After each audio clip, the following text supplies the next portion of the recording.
नमस्कार देवियों और सज्जनों, व्यालोकवाणी में आप सभी का स्वागत है। और आज मैं पहली बार इस तरह का प्रयोग कर रहा हूँ। लाइव हम लोग कुछ रिकॉर्ड कर रहे हैं ऐसा।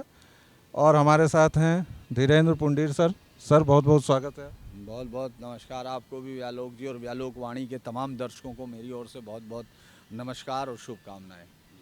थोड़ा सा फील्ड रिपोर्टिंग करने की कोशिश की है मैंने, क्योंकि शायद 16 साल पहले एक बार रिपोर्टिंग की थी मैंने, और उसके बाद मानहानि का मुकदमा वगैरह हुआ। उसके बाद भाई लोगों ने मुझे कभी रिपोर्टिंग में रखा ही नहीं। सर शायद आपको वो किस्सा न पता हो, बाद में बात करेंगे उस पर। लेकिन हमारी पृष्ठभूमि में आप देख सकते हैं माँ गंगा बह रही हैं। इस तरफ हमारे बाईं ओर दरभंगा हाउस है, उससे आगे निकल आए हैं और ये वही वॉक है। कालीघाट के आगे हैं हम लोग थोड़ा सा। और ये दरभंगा महाराज की वो कृतियां हैं जो उनकी जाने के बाद भी अभी तक लोगों के साथ मौजूद हैं। और कल बिहार का रिजल्ट आ गया, शांतिपूर्वक सब निपट गया, तो अब सरकार सर के साथ राजनीतिक बातचीत होगी। सर आप घूमे लगभग 3 महीने, 1 महीना पूरा घूमे ना? 1 महीना आप पूरा घूमे, पूरे बिहार को देखा। वोटिंग के समय भी आप जो बता रहे थे वही लगभग पैटर्न्स दिखे। लेकिन पूरा निचोड़ क्या रहा, उसके बाद इस जीत के व्याख्या समझेंगे। पूरा निचोड़ क्या रहा आपकी यात्रा का? देखिए, सबसे बड़ा कारण नीतीश कुमार, जो इस पूरी यात्रा के मुझे लगता है बिहार की राजनीति के चमत्कार के तौर पर याद रखे जाएंगे। उनके एक्सपेरिमेंट जो थे उन पे लोगों ने यकीन जताया। महिलाओं का एक निरंतरता से सभी बात कर रहे हैं तो वो भी एक था। दूसरा, अगर हम लोग विशुद्ध राजनीतिक नज़रिए से देखें तो एक ऐसा गठबंधन जिसमें कोई फ्रिक्शन नहीं था, कोई फ्रेंडली फाइट नहीं थी। और सबसे बड़ी बात थी कि सामाजिक समीकरणों का बहुत उपयुक्त इस्तेमाल हुआ, क्योंकि पासवान वोट पूरी तरह शिफ्ट हुआ, मूसर वोट पूरी तरह शिफ्ट हुआ। उपेंद्र कुशवाहा लगभग 80% कुशवाहा वोटों को लाने में सफल हुए और ईबीसी ने एक तरफा वोट किया। अपर कास्ट हमेशा से बीजेपी के साथ खड़ा था, वो इस बार भी दिखाई दिया। तो ये एक बहुत ही इंटरेस्टिंग सा है। और अगर आप विपक्ष की तरह से समअप में बोल दें तो एक ऐसे वादे कर देना जिस पे आपके समर्थकों को यकीन ना हो, जो आपके साथ बैठा हुआ जब आपने घोषणा की उसके बराबर वाले माइक वाले को यकीन ना हो, उस तरह की चीज़ों ने आपकी विश्वसनीयता को और खंडित कर दिया, जो वैसे भी जातिगत दायरे को तोड़ पाने में नाकाम रही है इतने दिनों में। तो ये व्यालोक पहली मेरी अगर टिप्पणी आप पूछते हैं। आपको इतनी बड़ी एनडीए की जीत होगी क्योंकि आप फील्ड पर थे, मिजाज आप परख रहे थे। आपने कई बार कहा भी था कि जीत होगी और सरकार फिर से उन्हीं की बनेगी, लेकिन इतनी बड़ी, ये तो मतलब इसको दरअसल हम लोगों को बहुत सारे लोग इस तरह बहुत सारी व्याख्या कर देते हैं, और मैं किसी की आलोचना नहीं कर रहा हूँ। या लोग, होता क्या है कि चूँकि जर्नलिज्म अलग अलग समय से बदलती है, अखबारों से आई, फिर टीवी में आई, और अब यूट्यूब पर भी आ गई है। यूट्यूब पर ज़्यादा लोग देख रहे हैं। लेकिन आप सपोज़ कीजिए, अभी हम लोग चलते हैं और एक किसी भी आदमी से पूछ लेते हैं, जितने भी यहाँ खड़े हैं, या रिक्शा वाला है, उससे हम पूछते हैं कि अमेरिका में कौन जीतेगा। वो बिना अमेरिका में जाए आपको बता देगा कि ट्रंप जीतेगा या बिडेन जीतेगा, वो बता देगा, क्योंकि अब वो रील देख रहा है। दरअसल उसका ना तो कोई अमेरिकन सोशियोलॉजी से कोई अर्थ होगा, ना वो अमेरिकन हिस्ट्री को जानता होगा, ना ही वो अमेरिका कभी गया होगा ज़िंदगी में। हो सकता है पटना से बाहर भी ना गया हो, लेकिन वो बता देगा। तो उसी तरह से जो बहुत सारे लोग ये कहते हैं कि हमको पहले से अंदाज हो गया था या हो गया था, तो मैं उसको ऐसे ही देखता हूँ कि कोई भी बता सकता है। जैसे सपोज़ कीजिए, मैं इतने दिन यहाँ घूमा हूँ, लेकिन मैं इस बात की गारंटी, मतलब आप मुझे मैं नहीं दे पाऊंगा कि क्या मैं आपको पटना ज़िले की वो पूरी 11 की 11 सीटें अच्छे से बता सकता हूँ, क्या सहरसा की क्या नाम बता सकता हूँ। तो हम लोग जब भी ये मैसेज करते हैं, ये दरअसल मैं आपको बिल्कुल वो बता रहा हूँ जो एक रिपोर्टर की सच्चाई होती है, कि हम सिर्फ ये करते हैं कि मैसेज क्या जा रहा है, और फिर उसमें जो ये आइसिंग होती है केक के ऊपर की, वो हम लोग करते हैं, कैपिंग माफ़ कीजिएगा, तो हम लोग उसको कर रहे हैं और उस समय एक आइडिया लगाते हैं। तो मैं एक चीज़ को लेकर फर्म था कि ये 122 से ऊपर जा रहे हैं। मैंने कहा 122 से ऊपर जा रहे हैं, ये बेसिक लड़ाई है, क्योंकि आज तक आपको याद नहीं होगा कि भारत ने कौन से टेस्ट में किस बल्लेबाज ने किस स्टांस से रन बनाए। लेकिन जब आप मैच देख रहे थे तब तो आपको याद रहता है ना कि अरे ये शॉट आगे बढ़ के इन्होंने मारा, उसने गजब कर दिया। लेकिन बाद में रिकॉर्डों में सिर्फ ये दर्ज होता है कि वो टेस्ट भारत ने जीता या किसी ने जीता। इसी तरह से ये बाद में ये दर्ज होगा कि ये मैच किसने जीता।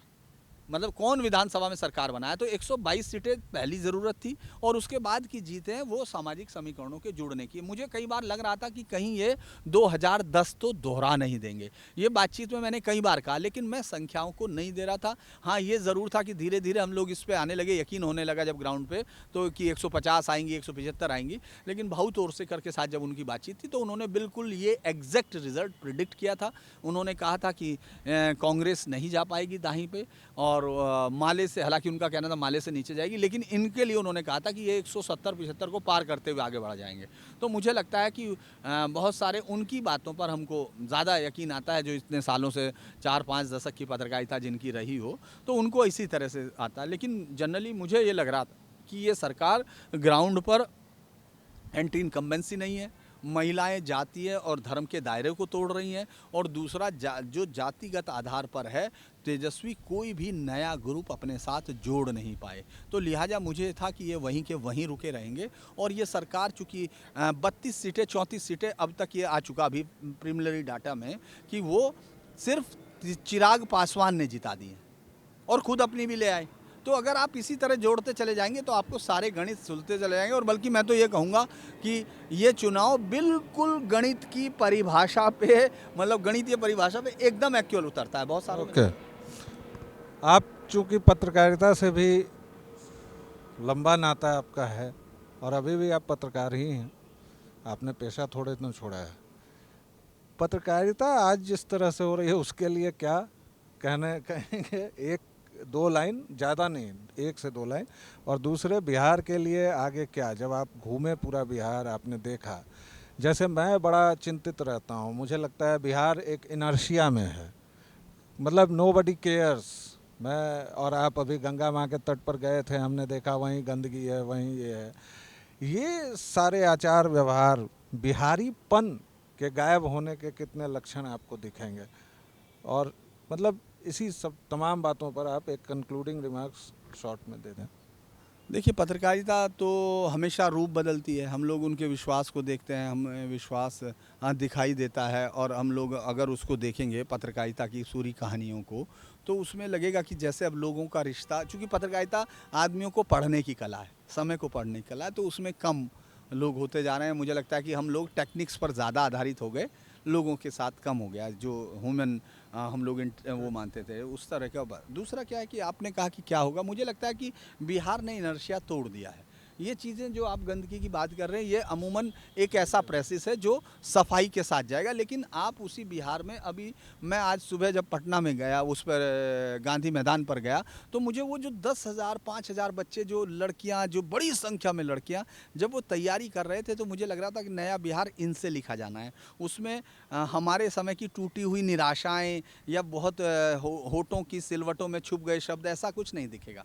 अब हम उनको उच्चारते हुए दिख रहे हैं। और बिहारीपन का कोई, जो मुझे नहीं लगता कि अब बिहारीपन कोई गलत सेंस में लिया जाएगा, वो दौर चला गया। जब बिहारीपन कहने का मतलब हम लोगों ने देखा दिल्ली में उसको भदेश मान लेना, कुछ भी मान लेना, लेकिन अब वो एक ऐसी ऊर्जा है जो मुझे लगता है कि जो इस तरह की सड़क मैंने देखी नहीं है कि अलग से PMCH पर सीधी, वो देखिए वो जो सामने, अगर मेरा कैमरा तो शायद मतलब ये नहीं दिखा पाएगा, लेकिन वो सड़क जो बनी है वो सीधा हाईवे, सीधा PMCH में जाएगा। मतलब आप सोचिए, हाईवे से आप लाएंगे और अपने उसको एम्बुलेंस को सीधा लेके चले जाएंगे। तो मुझे लगता है कि एक नई बिहार है। और जब हम राजगीर जैसे शहरों को एक इंटरनेशनल इवेंट आयोजित करते हैं, एक स्पोर्ट्स इवेंट का, तो वो एक नया बिहार है। और मुझे लगता है कि जो ग्राउंड है वो तैयार हो चुकी, बिजली, पानी, सड़क, ये 3 बेसिक मुद्दे होते हैं इंडस्ट्रियलाइजेशन की प्रोसेस में शुरुआती दौर पर। और अब तो दूसरे किस्म का इंडस्ट्रियलाइजेशन है। हम लोग अब मार्क्सवाद की परिकल्पनाओं से मुक्त हो चुके हैं। अब मार्क्सवाद जो मजदूर बनाता था, अब हम लोग फैक्ट्रियों में रोबोट बनाते हैं। तो रोबोट की तो कोई विचारधारा होती नहीं है, तो इसीलिए वो सब कहानियाँ भी यहाँ खत्म होगी। और अच्छी बात यह है कि वामपंथ का यहाँ सफाया हो गया, जो सबसे जरूरी है। तो सर ने कुल मिला के मुझे बूढ़ा करार दिया है कि हमारे पीढ़ी की टूटन सिलवटें और वो पास की कविता याद नहीं की जाएगी और बिहार नए इससे बढ़ेगा। सर, आपका बहुत बहुत धन्यवाद। दर्शकों, फिर से वही अनुरोध, लाइक शेयर सब्सक्राइब करते रहिए, कृपा बरसाते रहिए, आते रहने चाहिए। धन्यवाद।